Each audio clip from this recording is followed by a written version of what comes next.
Hey ladies and gentlemen, this is Javier with The Real Javier Novoa. If you like our material, please subscribe and like. Our channel is taking off and we're growing exponentially. I'm just here at my great office space, free office space here at the wonderful McDonald's, and I just got done doing 2 back-to-back coaching calls. They were 30-minute coaching calls, and you can email me and I'll put the link in the description for how to do these dynamic coaching calls, which are going to take your life to the next level and help you rapidly transform your lifestyle in ways that are quicker than you can imagine. And of course I got permission to talk about the general tenor of these calls. And the question that kept coming up was a version of, how do I break through? And I know that a lot of us, myself and a lot of our subscribers here on this channel, have been studying this material for years. We've always been interested in the mystical.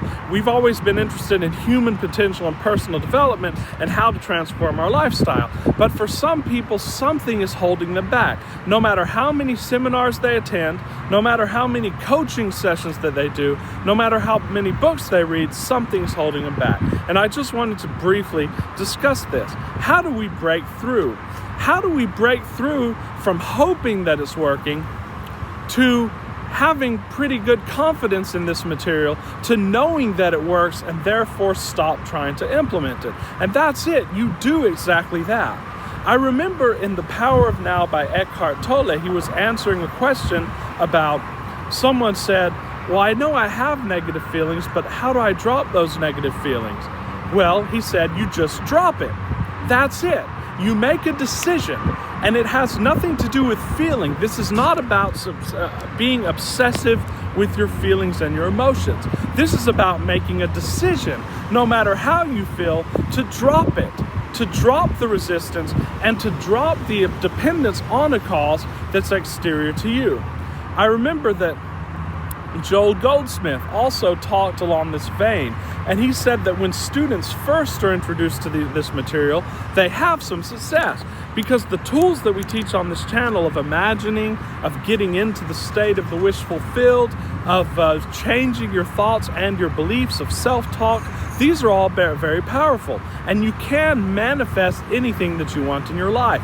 But as Joel Goldsmith says, as the student passes time and becomes more advanced in these modalities, it sort of stops working. Why?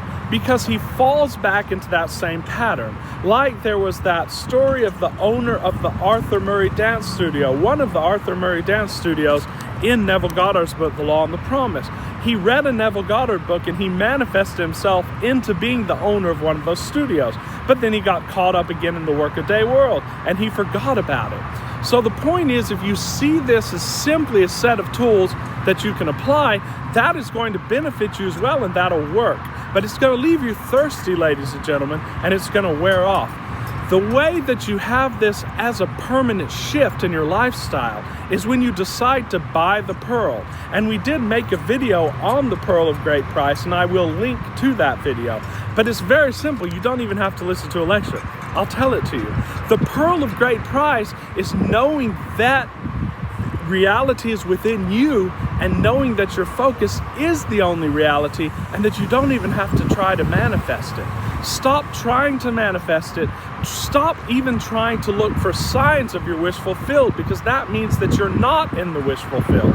For when you are in the wish fulfilled, the development of that will show itself to you in space and time, but it doesn't matter to you because you already are in that state and are in that comportment of being in the wish fulfilled. Do you understand what I'm saying? If a millionaire has $1 million in the bank, he's not always checking his bank account. In fact, he may never check it. He may have assistants do that, and they'll decide, how to spend the money and so on and so forth according to his general instructions.